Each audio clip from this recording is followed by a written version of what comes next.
Today I'm joined by someone who started his career as a television actor in the late 1980s. He went on to become one of the most successful Bollywood superstars in the world. One of his movies, which is of course one of my favorite movies, ran for over 25 years in a theatre in Mumbai. His millions of fans across the world call him the King Khan of Bollywood for ruling their hearts and the box office for over 30 years. I'm joined by the most talented, the most versatile and the most romantic man, Sharoukhan. So ni hao and welcome to China. Thank you very much. How do you say ni hao? Ni hao. Ni hao. Ni hao to you, and thank you very much for having me on your show. I saw your pictures from the airport. Were you expecting that love and that affection from Chinese since you're coming here for the first time? No, not at all. I was just walking out and our bags were still being taken. So I said, let's go out because we'd been on a long flight. And the airport is so marvelously big. So we're just going around. So I said, let's go out and stand. Let's see the city. And when I walked out, suddenly they all screamed. And for a moment, I thought they were doing it for something else or someone else. Then now I've gotten to know, I'll pronounce it wrong, but they're all from, they mentioned it to me, and my friend here, Seema, has been telling me, Xinjiang. Thank you very much, everyone from Xinjiang, for so much love, so many hugs, and so many kisses. So your movie Zero is being screened at the 9th Beijing International Film Festival at the closing ceremony. How significant do you think it is for your movie and for Indian cinema in China? I think I do this personally. I'll tell you, it's very significant for me to come down here because I've been planning to come here. I know that Indian films have been so marvelously being received here. So many wonderful actors like Amir and all have been coming with their work, and I get very happy when Indian cinema is taken worldwide, and China being China and being such a huge market, plus making its own forays into big cinema internationally, very important. So there's a good part to it that I'm here. I just wanted to come and meet everyone and just enjoy the fun, get down and see what the festival's like, meet all of you, and meet some, hopefully, Chinese filmmakers and actors and actresses, if I can. If I don't also, I'll keep coming back. But yeah, unfortunately, Zero itself wasn't received too well back home in India. And maybe I made a wrong film. Maybe I didn't make the right storytelling. So I'm a little wary how it will be received here. And I hope people like it because it was quite a labor of love. But mostly the labors of love go wrong. It's the normal ones which go right. So so when it went wrong, I felt really bad that, it just got so rejected by so many people. So I just, when you make a film like that for 3 years and it goes wrong, then you're a little, not depressed or sad, it's just, okay, I don't want to see it. So I'm going to see it after 3 months. So for me, it's very significant. Let me just go and see. Maybe I'll be able to figure out when I'm a little away now that what went wrong with it. I saw an interview of you before Zero got released in India, and you said, we have used a lot of visual effects to, make you look vertically challenged, and a lot of hard work, you just said, that has gone into it. In the interview you said, I want to make an international standard movie. When people see Zero abroad, like especially Indians see Zero abroad, they're not embarrassed and they're proud of it. What do you think is going to happen on 20th? Are we going to feel very proud about it? Yeah, I think the first aspect, as a producer, I'm not talking as an actor. Let's assume I'm a filmmaker when I'm saying this. I think there are a few givens in films which are controllable. That is how you present your film, what it looks like, what it sounds like, what it feels in terms of totality. If you are trying to move into world cinema, I think basic thing is that your cinema should look of a certain quality. But the form, and I think the way the product looks, is very important if any of our countries, China or India, wants to step into international arena. Because, they have a whole regular usage of technology in the Western cinema, which has gone beyond, and with ease now, and their budgets are much bigger than ours. So I think Zero on that front passes muster. For sure. You own one of the biggest visual effects studios in India, and you made a film called Ravan, and it won a national award for visual effects.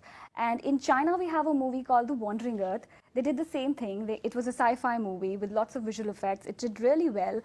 You are meeting a lot of Chinese producers tomorrow at the Indian-China Co-Production Forum. Do you think sci-fi is one genre where Chinese and Indians can actually have a very fruitful collaboration? Not only science fiction, I think even otherwise. But you have been personally very much interested in, a superhero movie, a Bollywood superhero movie with lots of visual effects. It is your dream, I've heard. I mean, it's something that I always thought Indians should have a superhero, a homegrown superhero like Iron Man or Batman, and I think so should China. Maybe we could do a film about a Chinese and Indian superhero, and it'll be really nice. I also science fiction, because I think there's a younger audience in India, you know. So myself being a science student halfway, I'm like, you know, Italy, yeah, but neither of them for studies. So it's nice that if I'm able to, you know, bring in this element of science fiction, because the world sees it. Why shouldn't Indians? And I'm really, you're the second or third person who's mentioned this film to me, and I'm really looking forward to seeing this Chinese film. I'll see it tonight. And you are the one who's been at the forefront of experimenting when it comes to cinema. Like you started with Bazigar, Dar, which was all negative portrayal of a person. And science fiction is something that you can actually, you know, people will look forward to. Like Shahrukh always does something new. Is that something you're going to do next? No, I haven't decided what I'm going to do next. I thought I'll take a few months off and try and work on what I want to do. Because for me, it's very important that whatever I'm doing, I should be most excited with it. And because, you know, I've been working for 30 years. I work 16 hours a day. It's, if it doesn't excite you in the morning, you should not wake up. At my stage, you know, I've done it all in a certain way. I've worked in 80 films. I've worked really hard. I've made a career out of what I do. And I've done some satisfactory roles too. So at my stage, I should be like, listen, I don't want to get up and go if it's not going to be the most exciting, scintillating, absolutely stunning day as an actor. So so right now I don't have anything which is stunning, scintillating or exciting. So if I have it, then I'll start doing it. So I don't know what I'll think of. I don't think of subjects like, okay, this genre. It's, okay, as strange as it sounds, it's like an inner call. Okay, I want to feel like doing this. So I'll play a vertically challenged person. I'll do a comedy right now. So nobody's come calling for some time. So I'll just, I guess, spend some more time in China and then go back after the holiday and then. Would you like to work in a Chinese movie? Most certainly, I would love to. I would love to, as long as I can. You can teach me Chinese quickly. No, I won't do. I'll play a quiet guy. I'll play a quiet guy. I'm a quiet guy who sings and dances. But yeah, I would love to do it. Yeah, because I you know, much before you also, because you're way younger. I've grown up in the time when Chinese films in India were like a rage. And even now, at least for somebody like, I was also learning how to make films, so maybe I saw more. But Kung Fu films have taken over, you know, so I'd seen all of them. And we really were inspired by them, you know. My era guys, and most of the action and things that we think of, also because they were comic, so they're entertaining. Even today, I think a lot of Telugu cinema is completely like the Chinese commercial cinema, you know, of course the serious cinema set apart. So for me, it's important that a cinema that I've grown up on, if I'm able to participate in whichever way, you know, co-produce it, co-act it, do something, and I also do believe technologically China is superior in cinema right now, and we could learn from that. And content-wise, we can bring in some new, and we are quite common culturally and familiar. You know, we have family values and stuff. So I think all that can come together. And I want to hear people, how people from the rest of the world are going to talk there. They'll talk about distribution, and I also I think it's extremely intriguing, the Chinese film production, making and distribution system. It's quite it's a model to perhaps follow back home in India, you know. Do you think Bollywood movies can become a bridge between the two countries, and how they can play a role here in people-to-people exchanges? Because when you go with your movie in a foreign land, you become a cultural ambassador. What do you think about that? I think anything which is cultural, and I think cinema is kind of modern culture, because somewhere down the line it still is inherently telling stories of your own culture, mostly, especially in China and India. I think anything which is, you know, cultural, which is storytelling, which is an art form, is going to break all barriers. You know, there are going to be people-to-people connect. So when now I know Mr. Chris Martin. Sometimes I don't even understand his accent, but I love the music, you know. And I'm sure when I made some of these guys hear my music from India, they're like, wow, this is wonderful. So art, culture, reading, writings, these are going to be things which are going to enhance people-to-people connect, because the language of art is little beyond semantics and understanding and the actual grammar.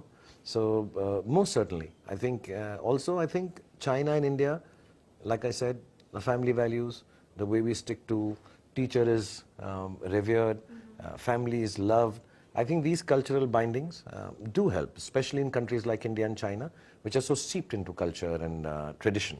So I think art and cinema is going to be a big boost for people. Then of course, technologically and exports and imports and all that will happen. But I think, yeah, cinema is going to be always at the forefront, or art is going to be at the forefront of people-to-people exchange. Your message for your Chinese fans, what do you want to tell them? Thank you very much for being so kind. I least expected this, that there'd be so many people here who like me. And it's very sweet of you. And inshallah, and hopefully I'll bring some wonderful films here to China. And when you write to me and message me, please send me some good Chinese films. Every year, at least 10 good Chinese films for me to watch. And lots of love to you, and thank you.